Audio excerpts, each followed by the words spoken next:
Please welcome to the stage, give us a warm welcome for Stephanie. Hello, my name is Stephanie, and as evidenced by my sweatshirt, I'm a crazy dog lady. This is Professor Schnitzel, and we'll get to him towards the end of our story. So I have one goal in life, and that goal really is to adopt all the animals. If I had the capacity to, I would take, the baby raccoon and the squirrel and all the dogs, all of the dogs. But there's really one thing that kind of stands in the way between me and my dream. And that one thing is my partner, Seth, who's sitting right over here. Seth is a great guy, but he considers himself sort of like a one-dog kind of guy, or at least he used to. So the story of our dog family is also the story of Seth's defeat. Our first dog, Scooter, was the dog we had when we were in our 20s, and she was super fun and vivacious. We adopted her when she was older, but she was quite a nut. And she was also the dog whose loss was so difficult for us that I at least thought I would just never love again. I think a lot of people can relate to that when you lose your first pet. You think there's going to be no other animal in this world who can fill this void.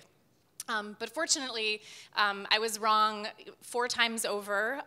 We have had 5 dogs, and again, I still want like thousands and thousands, but 5 has been a really good start. And after Scooter passed away, we waited a while and then went to the Baltimore City shelter, which is a really overwhelmed and underserved community and shelter that takes in about 10,000 animals every year. We adopted Delilah, and Delilah was a bit of a nut. She was a little unhinged and a little traumatized by her years on the streets of the mean streets of Baltimore. So Delilah was a bit of a project dog, which was fun and challenging. We paid a ridiculous amount of money for Delilah to go to the veterinary behaviorist and to all of these training classes. The most hilarious of which was, I think we paid about $400 to take her to a class where her job during the class was to find treats that were hidden in cardboard boxes around the room. So you do weird things, I guess, when you want them to do better. And we worked really, really hard. She spent the first few months in our lives on a bath mat in the kitchen. That was the only place that she felt safe. She was afraid of the floors. She was afraid of light switches and cell phones and cameras and trash cans and cars, parked cars, just about anything you could name that was a regular part of life, Delilah was afraid of. So at one point, after all of these efforts, our vet, who is a good friend of ours too, finally said to us, I think you might want to think about getting a second dog. And on the outside, I was like, oh, that would be a really big responsibility. And on the inside, I was like, yes, like second dog. I'm already upping like the upper limit in the household. This is fantastic. So Seth found Molly. We still have Molly. She's a border collie mix, and she's sort of like our vivacious prom girl kid. She's brilliant. She's super smart. She can help you with your math homework, but she's also kind of a party girl. She's really, really fun. And with her really confident, positive influence, Delilah learned to become a real dog. So, yes, Delilah. Oh, I'm going to lose it really soon. So Delilah lived with Molly quite happily. They were overwhelming for us, but they loved each other. And then at some point about 3 years ago, Seth and I had 2 different work opportunities that really took us in dramatically different directions. And Seth stayed in Maryland, and I moved to Oregon, to Corvallis. And we made the decision that Molly would stay with Seth, and then Delilah would come with me.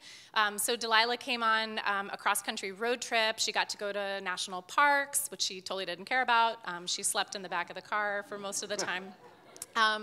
And we set up our new life in Corvallis with the promise of a reunion over the summer. I work in academia, so I could, at the end of the year, I could drive back home to Maryland and spend the summer with Seth and Molly, and Delilah and Molly would be together again. But unfortunately, Delilah got sick, and the reunion never happened. So Seth was visiting in May, and Delilah hadn't been feeling well for a little while. And on my birthday, we got the news that she had pancreatic cancer that had metastasized all over her body. And within a few moments, we made the choice to let her go.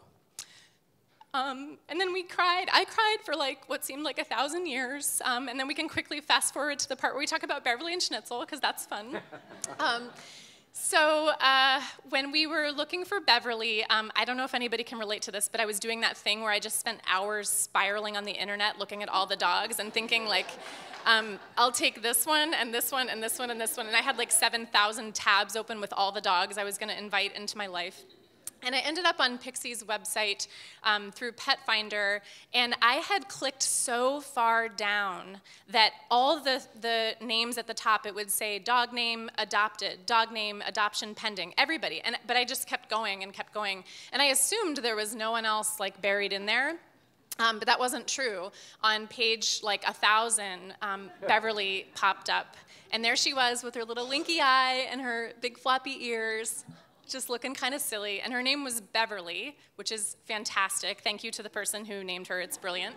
I immediately pictured her hanging out with her dear friends, Carol and Susan and Barbara and Linda.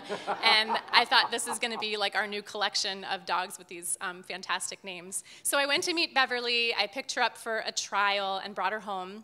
And she actually ended up being a lot like Delilah. She's a bit of a nut. She has a lot of feelings, and she expresses those feelings kind of early in relationships. She's very clingy, and she can alienate others with her like emotional availability and her sort of existential dilemmas and whatnot. So she has a lot going on. She's really worried about the world. She's worried about the neighborhood. She's kind of worried about everything.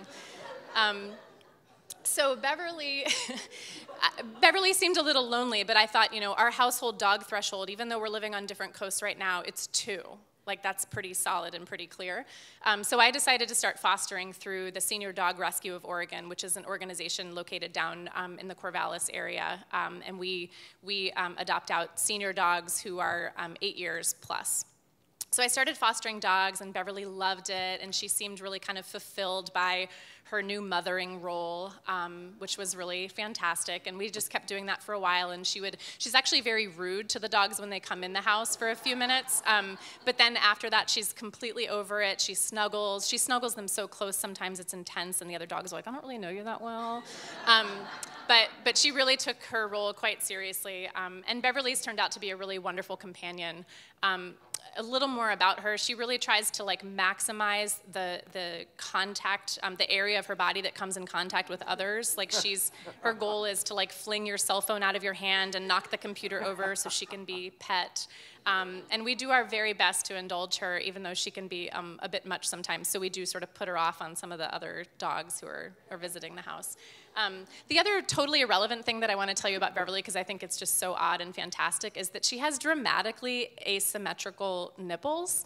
And I know, I know you're thinking they could only be so asymmetrical, but let me tell you, they're bananas. It's like someone took like a handful of dog nipples and just like splatted them, like like all over her. They're in very strange places, and it's one of her, to me, most endearing qualities, even though she's probably like, why would you tell people that about me?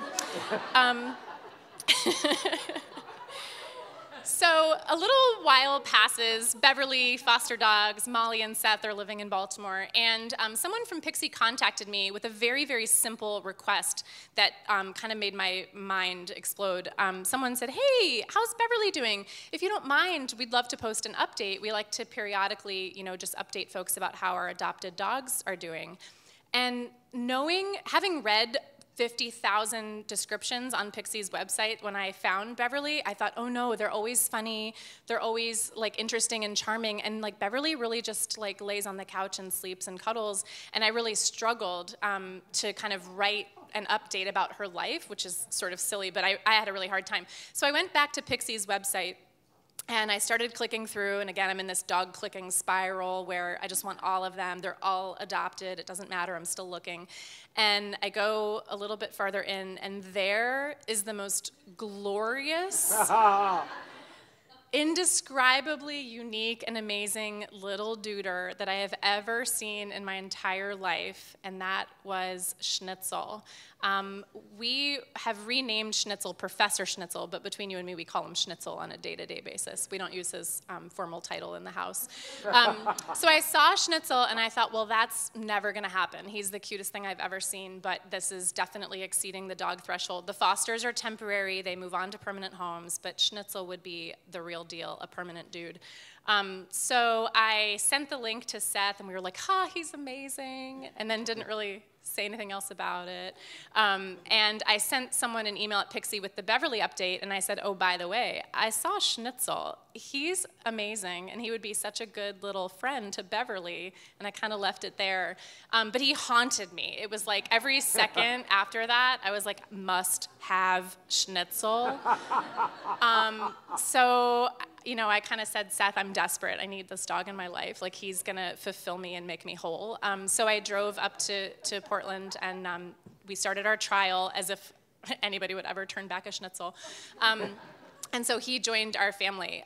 Beverly and Schnitzel, since that time, have taken 4 cross-country road trips. So Schnitzel has been to 23 states. We've had him for about 16 months at this point. He's been to 23 states. He's flown on an airplane a couple times. He's adventured all over the place. And in addition to all the fun things that we've been able to do with him, he has also been very accomplished in his retirement with us. He has a website where he shares his scholarship and his other deep thoughts with people.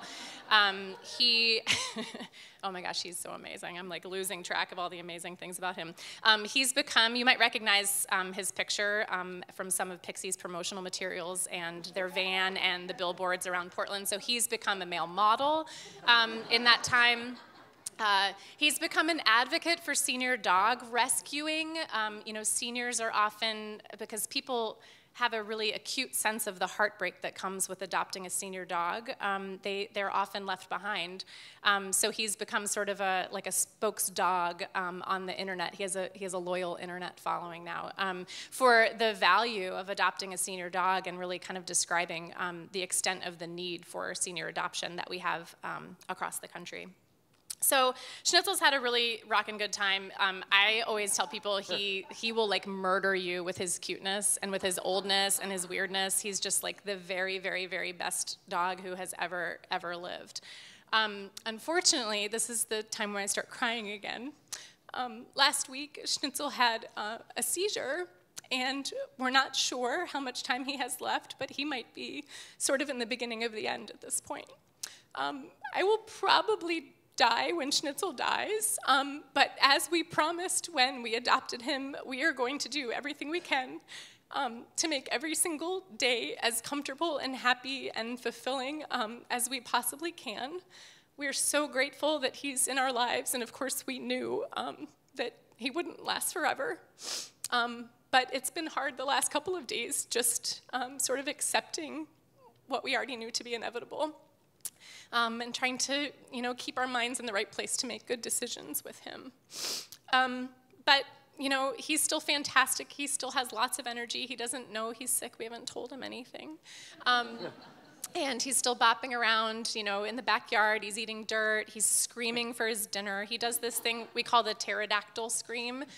When he smells food or wants food, he actually did this last night. We went to a brewery and had food, and there was a person sitting at the other end of our picnic table. I'm probably going on way too long now. There was somebody sitting at the other end of the picnic table, and his cheeseburger came out. And Schnitzel was like quietly sleeping like on my lap, and the burger sits down on the table, and Schnitzel wakes up and like ferociously starts sniffing, and he goes, "Brr, brr." That's exactly what it sounds like. You can ask Seth. And he was like crawling to get to this guy. So he has no idea that he's not doing well. He's having sort of a wonderful moment during all the moments all the time. So we're gonna make it count. That's what we agreed to do in the beginning, and that's what we'll do every chance we have. So I wanted to express gratitude to Pixie and tell you some of the things that I think are special about Pixie. They've brought 2 wonderful dogs into our lives. I think often about the bold person who went to the shelter and pulled Schnitzel from a tiny, dirty, cramped cage. She was told by probably an overburdened shelter worker that, oh, you don't want that one. He's really old. He's probably sick. He probably has cancer. He had an eye removed. He had tons of oral fistula. He had a huge growth, a hernia, stitches all over his face. And she said, no, I'm taking him, and I'm calling him Schnitzel. So thank you for the fantastic name as well. I am grateful for all of the fosters and all of the volunteers and staff at Pixie who nursed him through that challenging time with all of that medical care. I mean, he's basically spare parts, like held together with gum. Like he doesn't have all of his bits at all, and he required a lot of effort to get him into adoptable shape. I'm also just grateful that Pixie seems to go for the underdogs. If you could just count the number of Winkies that you see on their website available for adoption, it's pretty incredible. I love the Winkies now too. I have like a household of Winkies. But they're always going for the dog who might not have a great chance at the shelters in the area, and they've been able to expand their reach to help really overburdened states in the rest of the country who have a much worse overpopulation problem than we have here in Oregon. And finally, I'm just so grateful that Pixie has brought Beverly and the professor into our lives so that we have the opportunity to just make their lives fantastic. We take that job really seriously, and as you might be able to tell, really not seriously at the same time. We absolutely love them, and we are incredibly grateful that they're in our lives. So thank you. I also wanted to mention, don't tell everybody who's here, but the professor is sleeping in the car, and if anyone who helped rescue him or is like dying to meet him, like we can like say hi in the parking lot after. I know some of you might really be missing him, and he's missing you too, and would love to say hi when the evening is over. So thank you.